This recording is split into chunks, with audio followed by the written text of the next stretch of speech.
Sémou Diouf, membre H24, directeur administratif et financier, Agence nationale de la petite enfance et de la case des tout-petits. Nous nous sommes réunis aujourd'hui autour de la plateforme H24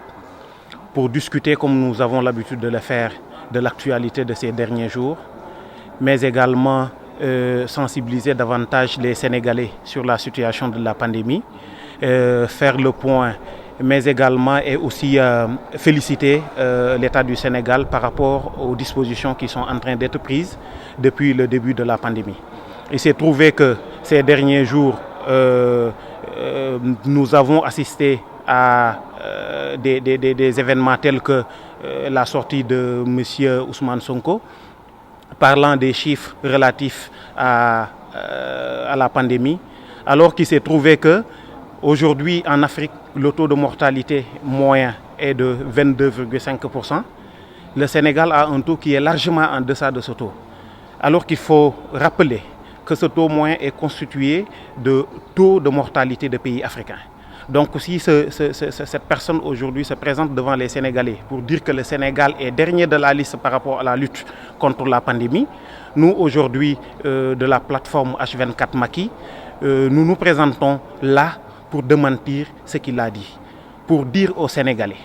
que le Sénégal, que ce soit le président de la République et son gouvernement, sont en train de se battre d'arrache-pied pour protéger les Sénégalais, mais également protéger l'économie nationale. Parce que si vous voyez que depuis le début de la pandémie, le président n'a cessé de prendre des dispositions allant dans le sens d'un couvre-feu, à l'allègement des conditions pour permettre à tous les Sénégalais de retourner à leur travail, permettre à l'économie de rebondir, c'est parce que nos vaillants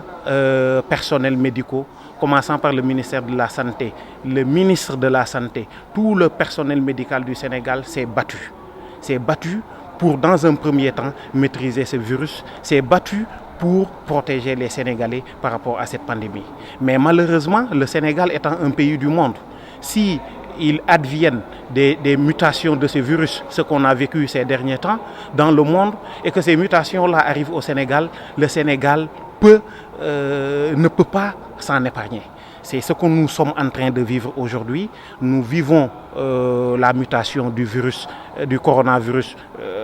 appelé mutation Delta, qui aujourd'hui nous replonge dans une nouvelle situation. Et nous, H24,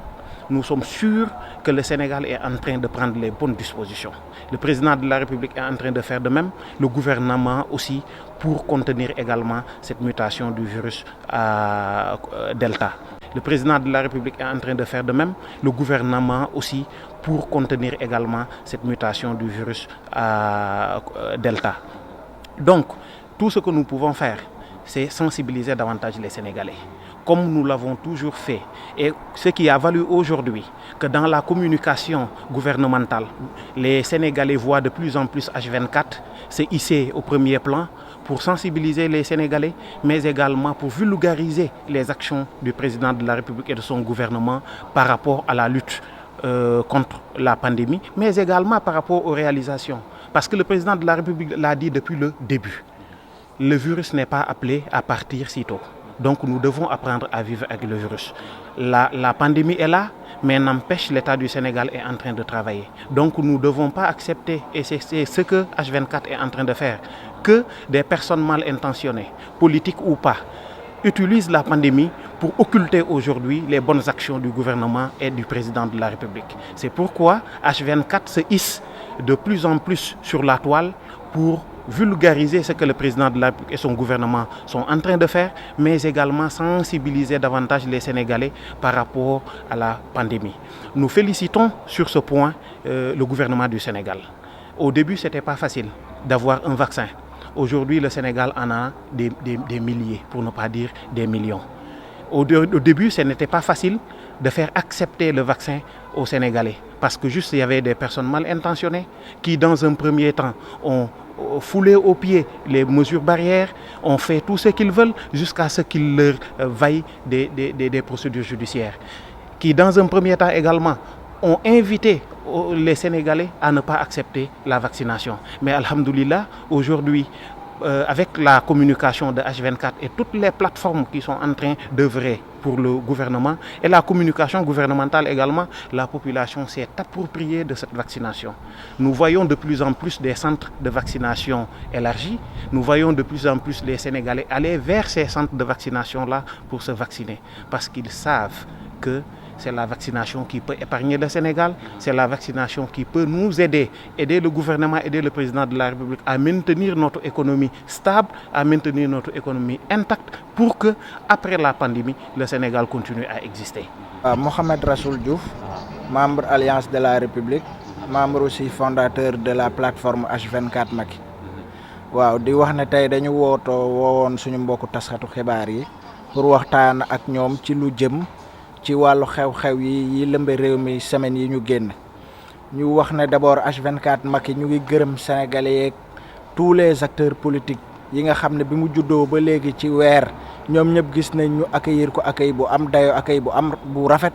ba gis nañ tey aujourd'hui que ci réseaux sociaux yi ak ci li nga xam ne moom mooy communication wu gouvernement ak grande majorité présidentielle H24 changé na taxawaay bi bu baax a baax di leeral sénégalais li nga xam ne moom moo jara leeral ba pare di fësal li nga xam ne moom la gouvernement wu Sénégal di liggéey di wax ne démb am nañ nouvelle bu neex boo xam ne Sénégal njaay yëpp ñoo ko bokk muy président de la République bi jël tey décision wu li nga xam ne moom mooy oxygène nga xam ne moom mooy représenter le nerf de la guerre ci boo amee feebar jàngoro ji ñuy woowee Covid-19 parce que xam nañ ne dafay jàpp poumon ngay am ay jafe-jafe nooyi oxygène bi mu am acteur politique yu bari yu taxawoon tey ne dafa manqué ci réew mi doyul président jégg loolu dem tey def ko ba mu nekk lu gratuit au niveau des privés parce que xam nga ne lu ñuy ne dafa manqué nga dem def indi gratuité ci privé moom mooy tontu nga nit ñi te tontu woo leen. muy décision boo xam ne tey ak H24 Macky ak ñi nga xam ne ñoo ko composé yëpp ak l'ensemble de la population sénégalaise ñuy gërëm le chef de l'État ci jël bi nga xam ne jël na ko parce que dafay bokk ci li nga xam ne moom mooy renforcer dispositif de riposte ci bu Covid-19. beneen point bi nga xam ne waxtaanee nañ ko fi aujourd'hui moom mooy xew-xew bi nga xam ne gis nañ ko fan yi mu jëm ci wàllu Y'en a marre ak trafic de visa bi nga xam ne dafa am ku leen ko doon jiiñ ñu weddi ko. kilifa taxaw ci kanamu caméra yi démentir ko wax ne ay mbiru oto la yàlla def tey mu am beneen vidéo boo xam ne génn na won sénégalais yi véritablement li nga xam ne moom mooy seen visage ñoom moom mooy ay nit ñoo xam ne jubuñu ñeme nañu xaste te setuñu parce que jiiñoon nañ leen fi lu ci jëm ci wàllu financement yu occulte yoo xam ne dafay jóge ci lu jëm ci wàllu borom ñaari tur yi ak ci ñi nga xam ne ay franc-maçon lañ donc tey bu ñu gisaatee ay problème mu visa ñëw daf ñuy dëggal ñun ñi nga xam ne dañ doon wax ne jeunesse su pays bi de def leen ndànk ñii duñu ay royuwaay ñu leen di wax nag ci aujourd'hui ci ñu condamner acte yooyu parce que gis nañ ne ku mel ni Guy Marius Sagna ba léegi génnul wax te fu ne la daan ànd ak kilifa di lambar lambari Ousmane Sonko fu ne la ànd ak moom di lambar lambari baax na aussi ñu xam taxawaayam ak xalaatam ci li nga xam ne moom moo xew aujourd'hui parce que waa ji nag dañ ko jàpp la main dans le sac fii moom amul lu ñuy weddi tungu ne du teew ñuy nataal di féliciter aussi le ministère de la santé par le biais de son ministre ak tous les acteurs yi nga xam ne ñu ngi agir ci riposte bi parce que gis nañ que ñoom aussi ñu ngi jéem a décentraliser ñàkk yi ba ñëpp mun ci jot te duñu am jafe-jafe am nañ ay masques yu bari yoo xam ne ñu ngi waajal fii ak semaine bi du jeex dinañ génn organiser ay fora ay forum visuel parce que fu mu toll nii daje bi dañu koy tere du loo xam ne lu war la mais ñu ngi préparer ay capsules yu bari yoo xam ne dinañ ñaax nit ñi ci solo wu dem vacciné wu ji bëgg nañ aussi dem seeti kilifa diine yi ñaan leen ñoom aussi ñu def comme nañu daan def moom mooy yëkkatiwaat seen kàddu woo nit ñi ñu vacciné wu parce que gis nañ ne ku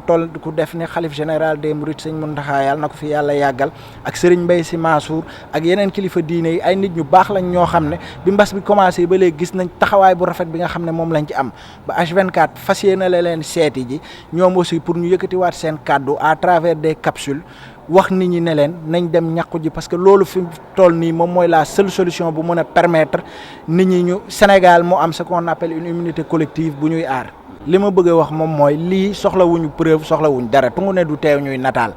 nguur si dañ koo génneel vidéo mu génn mu am ñàkk dal ak ñàkk mat parce que ñoom matuñu dañoo ëppal teyuñu xamuñu àdduna amuñu yar respecté wuñu kenn dégluwuñ kenn faalewuñ kenn mu génn def un démenti public boo xam ne sénégalais yëpp ñoo ko gis ne alal bi ko xaritam boobu doon jox ci ay mbiru oto la yàlla def ñaari fan après beneen site génneewaat beneen vidéo ñu wone ko ñu koy jox visa di ko jox alal muy wax ni nga xam ne moom la koy lijjantee pour am ko donc loolu soxlawul ay justice rek ñuy xaar loolu du tungu ne du teew ñuy nataal